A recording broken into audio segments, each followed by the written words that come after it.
저는 오늘 마태복음 2장 1절에서 12절 말씀 중심으로 해서 예물처럼 사신 예수 그리스도라는 제목으로 성탄절 말씀을 증거하겠습니다. 동방에서 박사들이 와서 예수님, 아기 예수님을 제일 먼저 만난 이야기가 오늘 마태복음 2장에 기록되어 있습니다. 우연히 알고 우연히 어떻게 해서 예수님을 만난 게 아니고 분명히 알고 만난 거죠. 여기 1절하고 2절 보시면 헤롯 왕 때에 예수께서 유대 베들레헴에서 나심에 동방으로부터 박사들이 예루살렘에 이르러 말하되, 뭐라고 말하나 보세요. 유대인의 왕으로 나신 이가 어디 계시뇨? 그러잖아요. 그러니까 이 동방 박사들이 그냥 와가지고 뭐 소문 듣고 예수님 메시아가 탄생했다는데 그렇게 간 게 아니고, 이미 동방 박사들이 그 동방이라고 하는 데가 그 지도상으로 보면 이스라엘의 동쪽을 동방이라고 그러잖아요. 그러니까 뭐 이라크, 이란 뭐 그런 쪽이죠. 위치가 메소포타미아 문명이 있는데 먼 길을 왔어요. 왜 왔느냐? 이미 알고 온 거예요. 뭐로 알았어요? 유대인의 왕으로 나신 이가 있다. 그 계시를 받고 이 동방 박사들이 왔습니다.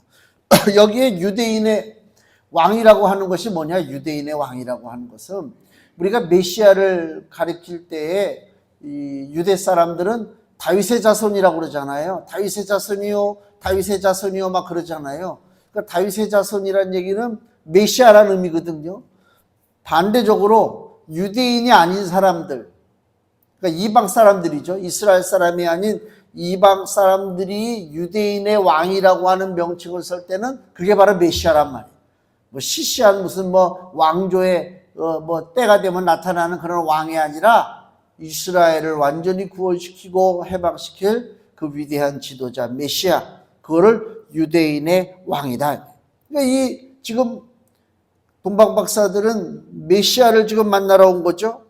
그래서 별을 따라서 제일 먼저 도착한 데가 바로 예루살렘이다. 근데 예루살렘에 가니까 유대인의 왕으로 나신 이가 어디 계시냐고 그랬잖아요. 동방에서 그의 별을 보고 그에게 경배하러 왔노라 했는데 예루살렘엔 이미 뭐가 있어요? 3절에 헤롯 왕이 있잖아요. 거짓된 왕이 이미 존재하고 있다. 시집을 갔는데, 쉽게 얘기하면 시집을 갔는데 그 집에 본초가 앉아 있다. 그러면 얼마나 황당한 일이겠어요. 그죠? 이건 집안이 분란이 나는 거 아닙니까? 똑같아요. 물론 헤롯이 본초란 얘기는 아니요. 근데 하여튼 헤롯이라고 하는 왕이 있는 상태인데도 불구하고 동방에서 박사들이 와가지고 왕이 어디 살았느냐? 헤롯이 생각할 거 아닙니까? 왕은 내 자식들이 앞으로 왕이 될 텐데, 아니 이것들이 와가지고 뭐 왕이 어디서 났느냐 그래? 그러니까 3절에 헤롯 왕과 온 예루살렘이 듣고 소동한지라, 난리가 났단 말이에요. 난리가 났죠. 이 세상에 거짓된 것이 너무나 많잖아요. 우리가 마태복음을 쭉 보고 있지만 지난 몇 주 동안에 계속 말씀의 기조가 뭐냐면 거짓된 것에 대한 경고죠. 거짓된 것에 속아 넘어가지 말고 거짓된 것들은 반드시 무너지고 이런 얘기 아닙니까? 그죠? 그 다음에 예수님께서도 그 바리새인들의 위선, 즉 거짓을 책망하시잖아요. 그게 무슨 얘기냐면은 이미 이 땅은 뒤덮였어요. 무엇으로? 거짓으로 뒤덮였단 말이에요. 그러니까 하나님의 아들 예수가 오신 것은 그 거짓으로 뒤덮인 세상을 청소하시는 거란 말이에요. 거짓으로 뒤덮인 세상을 지금 주님이 청소하신다. 뉴스를 보니까 항상 매년에 반복되는 건데, 무슨 뭐 불교 저기에서 사찰에서 그 예수님 탄생에 대한 종교 그 화합의 어떤 그 메시지로서 불교 사찰에다가 그 예수님 탄생한 것을 축하한다고 하는 현수막을 걸어 놓는다고 그래요. 그래서 어떤 뉘앙스냐면 너희들 교회는 석가모니 탄생한 4월 초 8일 날 석가모니 탄생했다고 현수막 안 붙이잖아. 우리 절은, 우리 불교는 이렇게 마음이 너그러워. 너희들은 석가모니 탄생일 날 현수막 안 붙여도 우리 절은 아기 예수 탄생 축하 현수막 붙여. 걔네들은 그러고 있단 말이에요. 그래서 서양 사람들이 볼 때, 야, 역시 그 불교는 이 중들이 머리가 없어서 그렇지, 그래서 여유롭고 좀 인자하고, 교회는 오직 그 자기네 것만 주장하고 편협한 그런 집단이 교회다. 세상 사람들의 인식이란 말이에요, 그게. 그게 누구 전략이요? 마귀 전략이지. 무서운 것입니다. 나 그러고 볼 때마다 너무 가스러워. 기독교 단체에서 성명서를 좀 발표했으면 좋겠어. 불교에서는 우리 예수님에 대해서 가타 부타 말하지 말라. 너희들 갈 길이나 잘 가라. 좀 그랬으면 좋겠어. 자기들이 나서서 뭘 저기를 해. 그러면은 마호메트 태어난 날은 그 절에서도 마호메트 태어났다고 그거 또 현수막 붙일 것이냐? 아니잖아요. 공자가 태어났다고 해서 현수막 붙이느냐? 아니잖아요. 왜 예수님 생일날, 예수님 탄생하는 그 기쁨의 소식, 그 거짓을 물리치고 진리의 빛이 비추는 그 귀한 날에 거짓된 것들이 왜 났으냐 이거야. 그게 문제잖아요. 참 뻔뻔한 세상에 우리가 살아가고 있다. 속고 사는 세상, 억압받는 백성들이 넘쳐나는 세상입니다. 이런 혼잡한 세상에 메시아가 오셨단 말이에요. 참된 왕이 이 땅에 오셨어요. 얼마나 세상이 그를 미워하고 탄압하고 거짓으로 흉보고 얼마나 그러겠냐 말이에요. 그러니까 예수님은 이미 태어나는 순간부터 마태복음 2장 이하 쭉 말씀을 우리가 봤지만은 예수님은 태어나자마자 애굽으로 다 피난 가잖아요. 그죠? 애굽으로 피난 가요.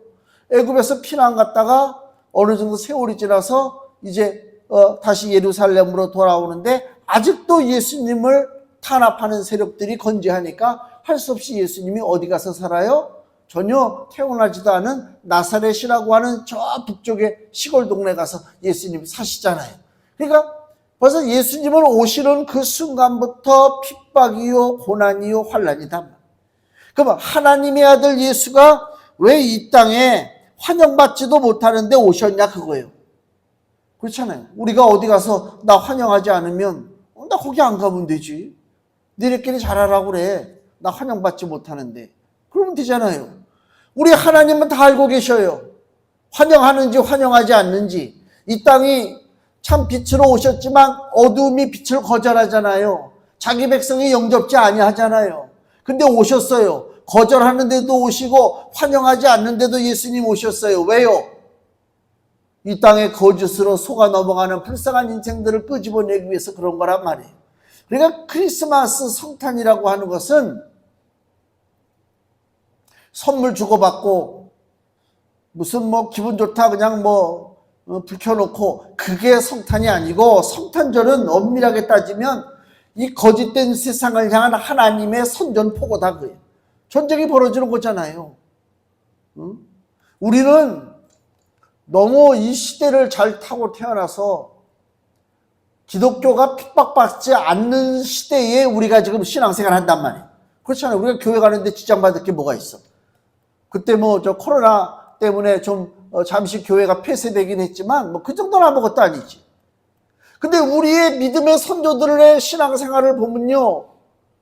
엄청나게 많이 죽임을 당하고 고통을 당하고 재산을 빼앗기고 뭐 이루 말할 수가 없어요. 뭐 로마 시대 때만 그런 일이 벌어진 게 아니죠. 불과 몇십 년 전만 해도 대한민국에 전쟁이 벌어졌을 때에 수많은 주의 백성들이 죽임을 당하고 고통을 당한 거 아닙니까? 예수 믿는다고 하는 그 한 가지 때문에.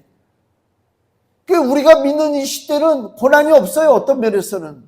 그러다 보니까 신앙의 본질을 놓쳐버리고 예수님이 왜 이 땅에 오셨는지 그 사실을 우리가 직시하지 못하고 육신의 만족, 육신의 정욕을 위해서 우리가 살아가고 있지 않는가 한번 생각을 해본다. 그 얘기입니다. 그러니까 성탄이라고 하는 것은 세상을 향해서 평화를 선포하는 게 아닙니다. 하나님의 기뻐하심을 받은 자 중에 평화요. 그러니까 하나님이 이 땅에 평화를 주시는데 아무나 이 땅에 있는 살아가는 모든 사람들에게 평화를 준다라고 착각하면 안 된단 말이에요.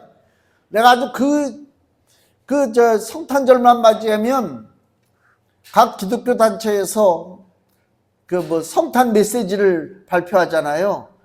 한번 집에 가서 읽어보세요. 성탄 메시지를. 참 아름다운 말이지. 아름다운 말이지. 더 쉽게 얘기하면 그거예요. 지금 병들어 죽어가는 사람이 있어요. 내가 만났어요. 당신은 살아납니다. 당신은 걱정하지 마세요. 다 고침받고 살아납니다. 살아날 길이 없는 사람한테. 그리고 나는 입으로다가는 번지르르하게 별 얘기를 해. 성경에서 예수님이 그러죠. 가난한 자, 배고픈 자에게 너 가난하지 마라. 너 배고프지 마라. 그렇게 말로만 얘기하는 거야. 그럼 내가 세상에 이 어두운 가운데 있는 모든 고통당하는 사람들에게 평화가 있기를, 뭐가 있기를 말은 하지만 실상은 하나님 주시는 평화, 하나님 주시는 은혜, 하나님 주시는 기쁨은 아무에게 주어지는 것이 아니오. 내 인생이 바뀌지 않으면 안 돼요. 내 소속이 바뀌지 않으면 안 된단 말이에요. 그냥 맥없이 살아가는데도 하나님이 아무 인생의 고민도 없고 인생의 목적도 없고 그냥 살아가는 인생에게 하나님이 어느 날 덥석 오셔서 야, 내가 너에게 평화를 준다. 너에게 기쁨을 주고 너를 부자 되게 만든다. 하나님이 그러시냐? 그건 세상 거짓된 잡신들이 떠들어대는 얘기고 하나님은 그렇지 않습니다. 성경은 그렇게 가르치지 않습니다.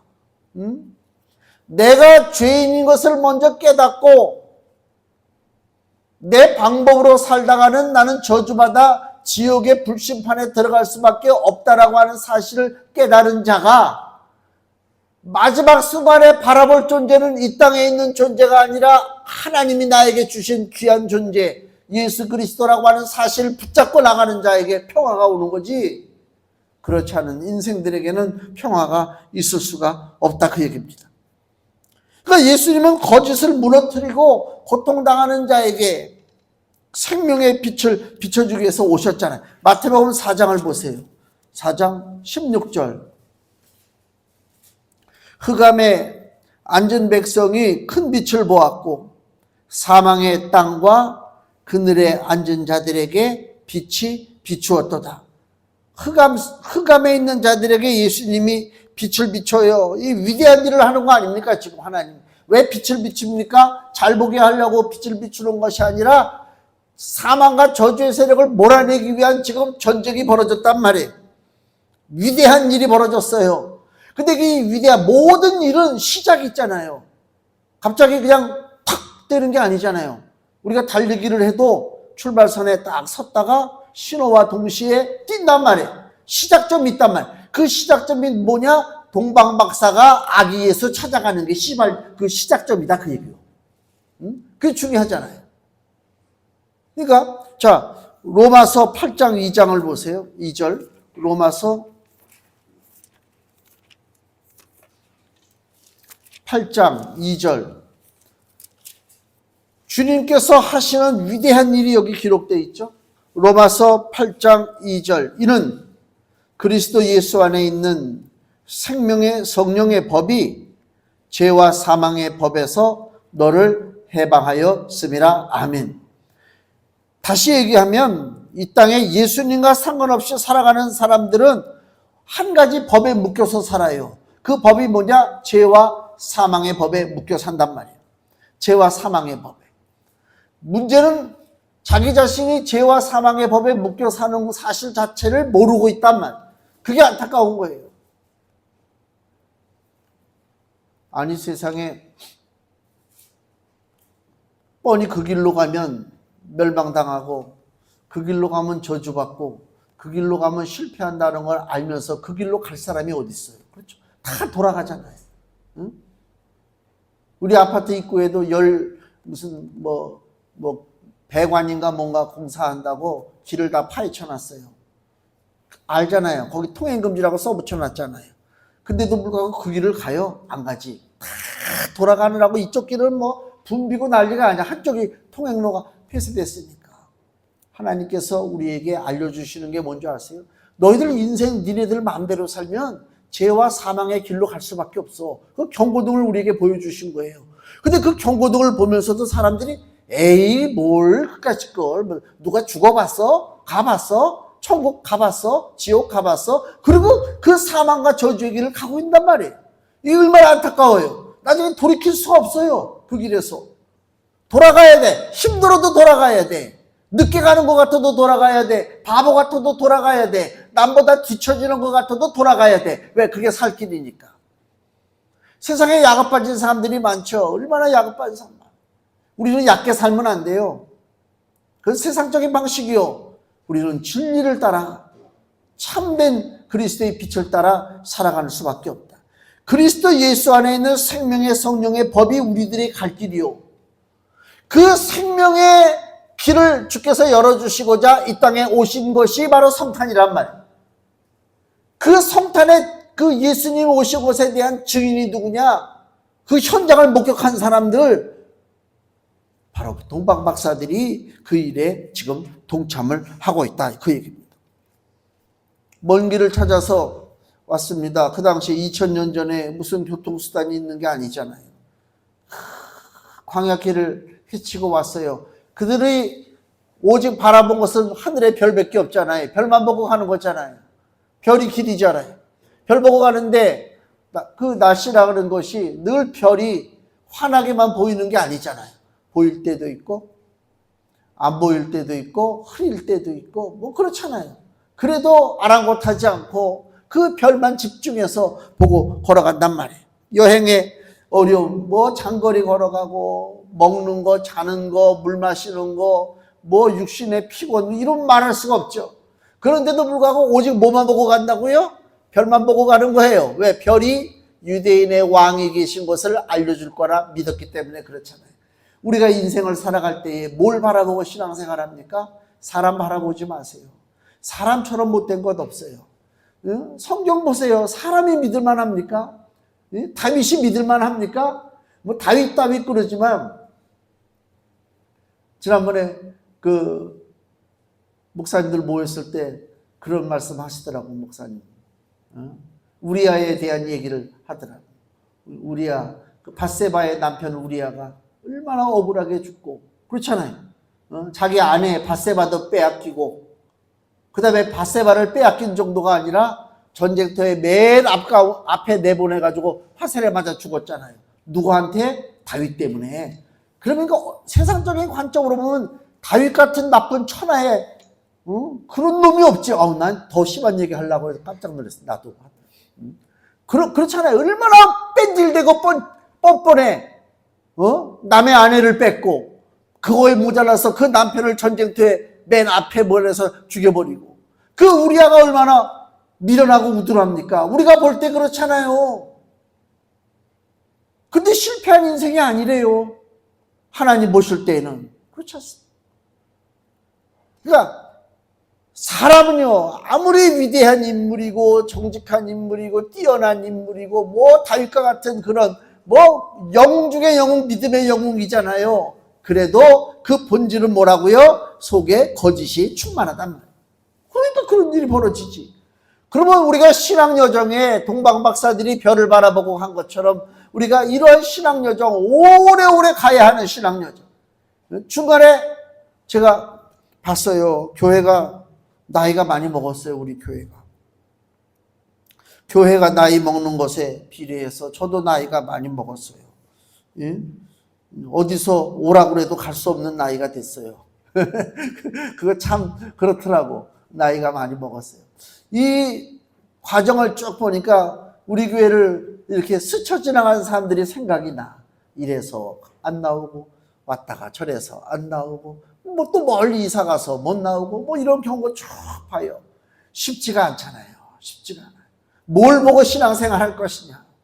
우리들도 마찬가지잖아요. 몇십 년을 한 교회에서 그 교회를 섬기며 신앙생활을 한다는 거 이건 쉬운 일이 아닙니다. 그거 어떻게 해야 되느냐? 우리가 바라볼 것이 동방 박사들이 별을 바라본 것처럼 우리도 분명한 표징을 봐야 될 거 아닙니까? 그 표징이 뭐냐? 예수님의 십자가예요. 십자가 보고 가는 거예요. 나를 위해서 피 흘리신 그 십자가 보는 거예요. 그 십자가가 나를 살렸어요. 그 십자가가 나를 하나님의 자녀가 되도록 주께서 나를 인도해 주셨다, 그 얘기입니다. 그 십자가를 바라보고 온전히 따라가는 것입니다. 동방 박사가 메시아의 탄생제에 찾아와서 그 역사적인 장면을 목격했잖아요. 아기 예수. 목격한 것이 아니라, 거기서 끝난 것이 아니라 증인이 된 거란 말이에요. 아기 예수가 이 땅에 오신 증인의 역할을 지금 이 동방 박사들이 감당하고 있다. 이거 대단한 거란 말이에요. 그게 그들의 사명이에요. 메시아가 이 땅에 처음으로 오시고, 그 메시아가 아기 예수 사람의 몸으로다가 완전한 사람으로 오셨다고 하는 그 증인이 바로 동방 박사예요. 그들의 삶입니다, 그게. 그럼 우리들의 삶은 어떻게 해야 되느냐? 우리 또한 마찬가지죠. 말씀 붙잡고 나가는 거예요. 우리도 예수님의 증인이 되는 것이죠. 응? 예수께서 이 땅에 오시고 나를 건져주셨다고 하는 그 증거가 내 삶을 통해서 나타나야 돼요. 내 삶이 바뀌지 않는다면 내 삶에 역사하신 예수님은 실패한 거잖아요. 그렇지 않습니까? 근데 예수님이 실패할 리가 없죠. 하나님이 어떻게 실패합니까? 완전하신 그 아들 예수 그리스도가 내 인생에 찾아오셨음에도 불구하고 내가 여전히 변화받지 못하고 여전히 육신의 정욕, 안목의 정욕, 이색의 자랑에 붙잡혀서 살아가고 있다면 말하기 편하게는 그래, 예수님이 실패한 거구나 라고 볼 수 있지만 실상은 예수가 실패한 것이 아니라 내가 택함받지 못한 백성이다, 그 얘기요. 야, 이거 무서운 얘기입니다. 일생을 하나님의 자녀인 줄 알고 살았는데 마지막 순간에 보니까 하나님 나라 입국 그 도장이 나에게 찍히지 않는단 말이에요. 왜? 나는 구원받지 못한 자녀니까. 그 얘기는 뭐예요?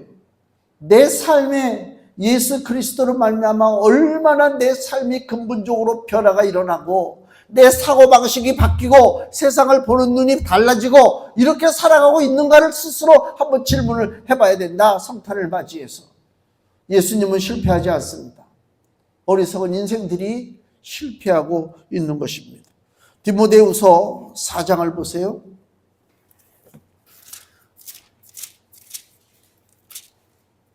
신약성경 346페이지.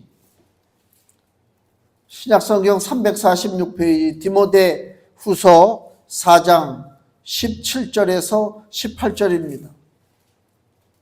주께서 내 곁에 서서, 사도 바울이 하는 얘기입니다. 주께서 내 곁에 서서 나를 강건케 하심은 나로 말미암아 전도의 말씀이 온전히 전파되어 이방인으로 듣게 하려 하심이니 내가 사자의 입에서 건지웠느니라. 바울이 지금 무슨 얘기를 해요?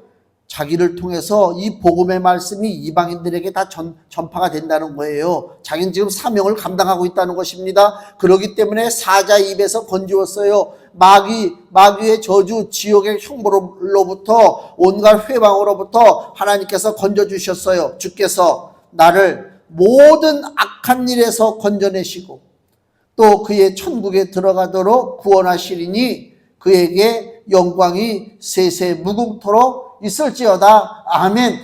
바울은 사명을 감당한다는 거예요. 내가 이 땅에 왜 살지? 뭐 때문에 살지? 그 사는 이유를 아는 거예요. 왜 삽니까? 우리는 돈 벌려고 삽니까? 밥 먹으려고 삽니까? 나중에 다 죽잖아요. 그러니까 삶의 목적을 잘못 세워놓으면 마지막 인생의 순간에 내 인생을 뒤돌아보니까 그 인생은 어떻다고요? 실패한 거란 말이에요. 그러니까 내 삶의 목적을, 삶의 목표를 실패에 두지 말라. 인생의 허무한 것에 삶의 목표를 두지 말라는 것이 사명에 두란 말이에요.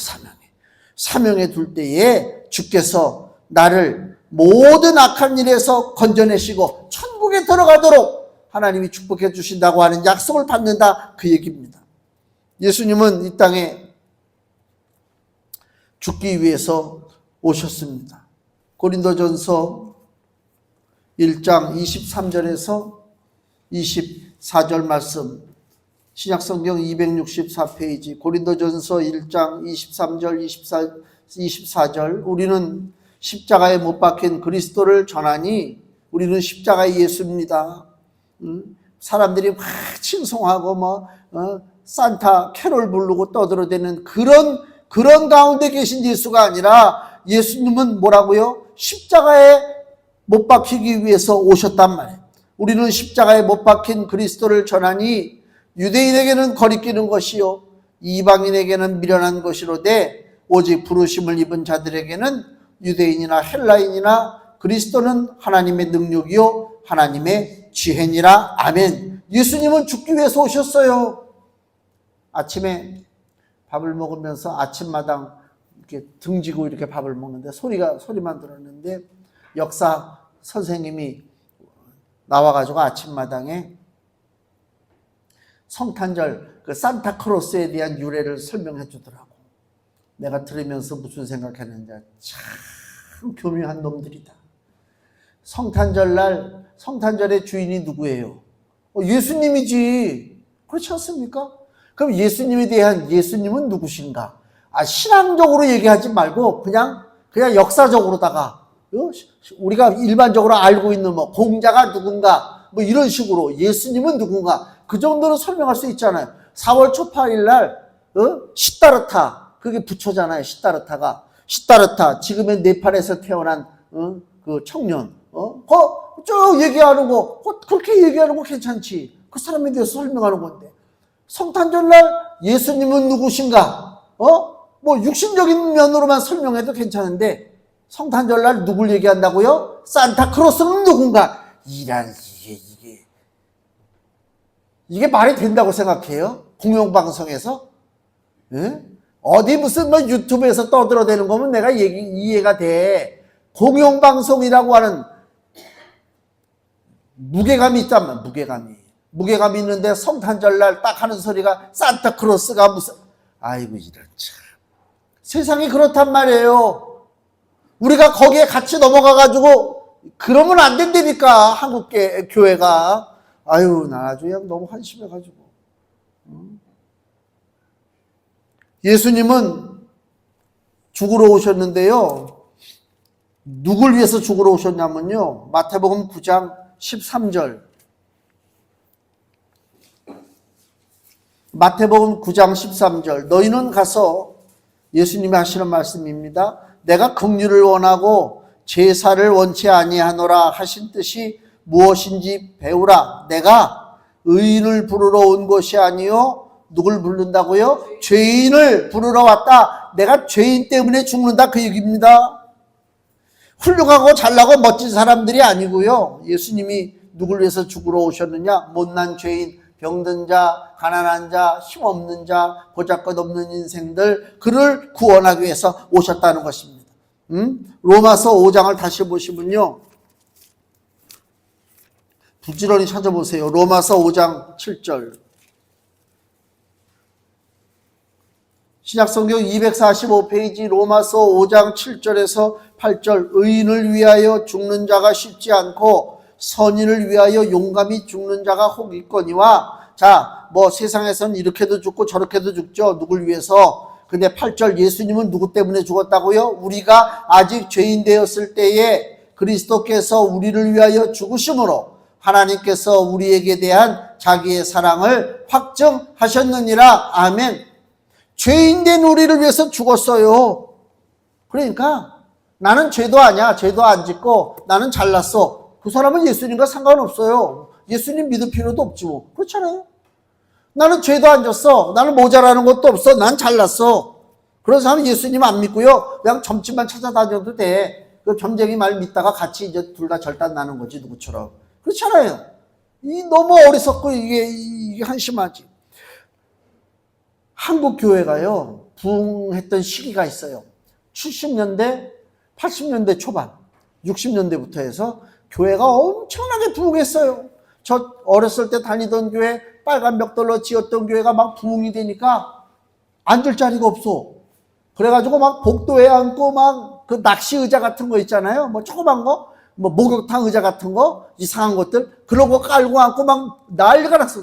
미어 터져. 지금 같으면 그렇게 미어 터지는데 누가 가? 안 가지. 콘서트 하는 것도 아닌데.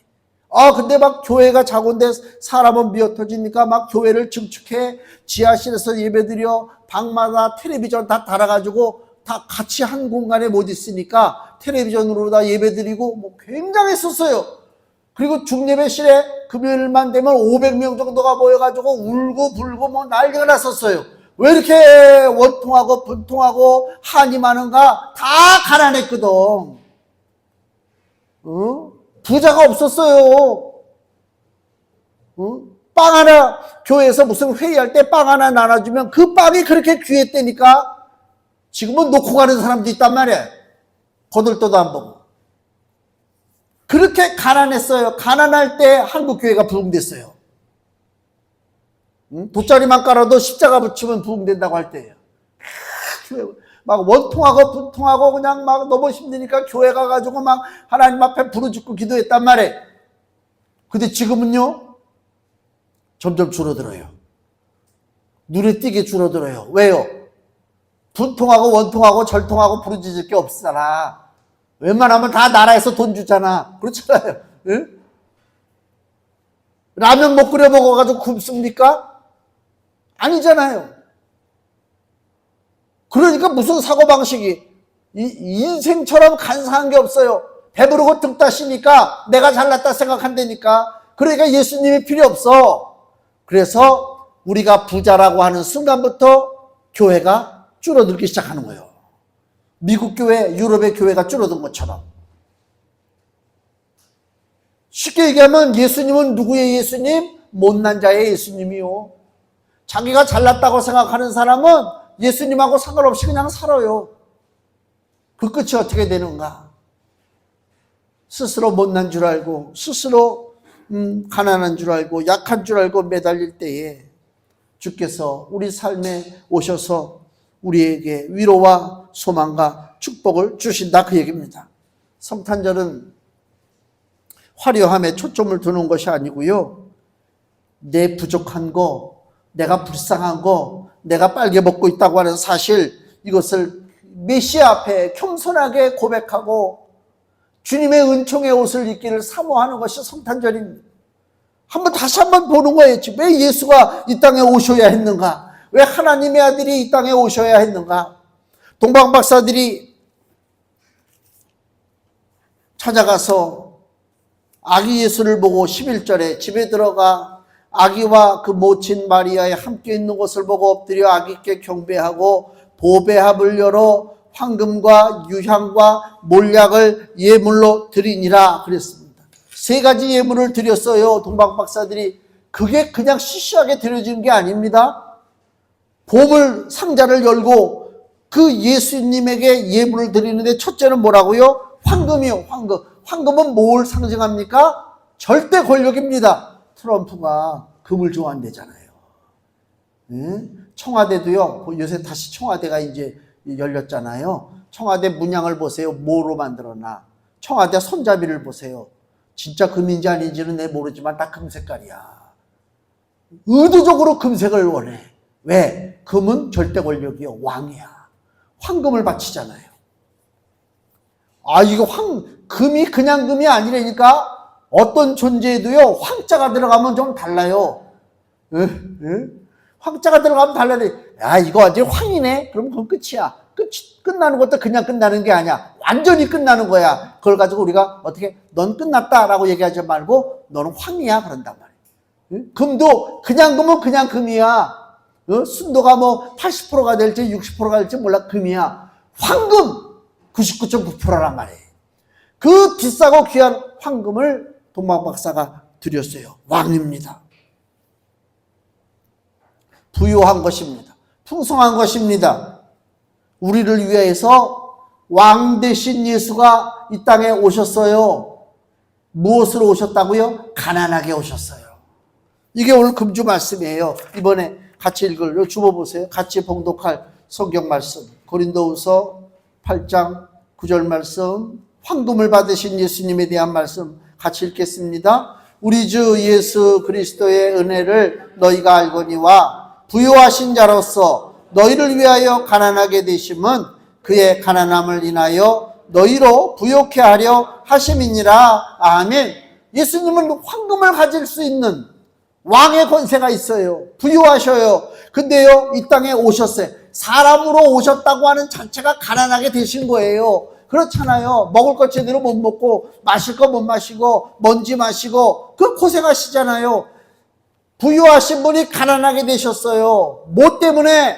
그래야 우리 인생의 가난을 주께서 아시잖아요. 우리를 위로해 주시잖아요.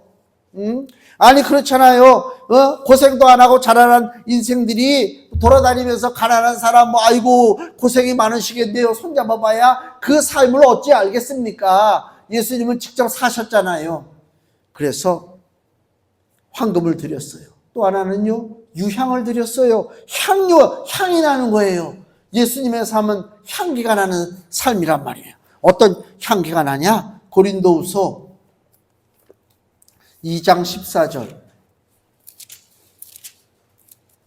신약성경 288페이지. 고린도후서 2장 14절에서 16절. 항상 우리를 그리스도 안에서 이기게 하시고 우리로 말미암아 각처에서 그리스도를 아는 냄새를 나타내시는 하나님께 감사하노라. 우리는 구원 얻는 자들에게나 망하는 자들에게나 하나님 앞에 그리스도의 향기니, 그리스도의 향기가 우리에게도 다 묻혀졌어요. 예수님의 향기가 있단 말입니다. 이 사람에게는 사망으로 쫓아 사망에 이르는 냄새요. 왜 예수님의 향기가 누구는 사망입니까? 예수를 거절하니까, 예수의 향기를 거부하니까 그 사람은 사망으로 쫓아 사망에 이르는 냄새요. 저 사람에게는 생명으로 쫓아 생명에 이르는 냄새라 누가 이것을 감당하리요. 아멘. 예수님은 향기요.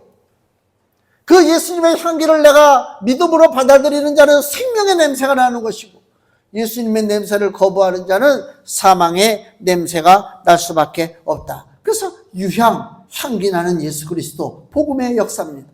마지막에 몰약을 드렸어요. 몰약은 방부제예요.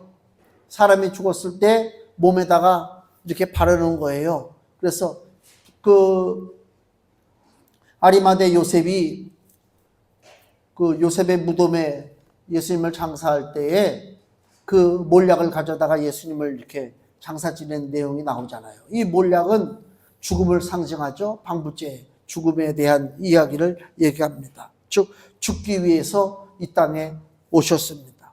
이 말씀을 보세요. 황금과 유향과 몰약을 동방박사가 드렸어요. 황금은 왕의 권세입니다. 그러나 우리를 위해서 가난하게 되신 왕입니다. 유향은요, 그리스도의 향기입니다. 생명의 냄새를 줍니다. 몰약은 예수의 십자가의 죽으심입니다. 이게 뭐예요? 동방박사들이 드린 예물처럼 예수님은 그대로 사셨어요. 그죠? 오늘 제목이 뭐라고요? 예물처럼 사신 예수 그리스도십니다. 황금같이, 유향같이, 몰약같이 사셨습니다.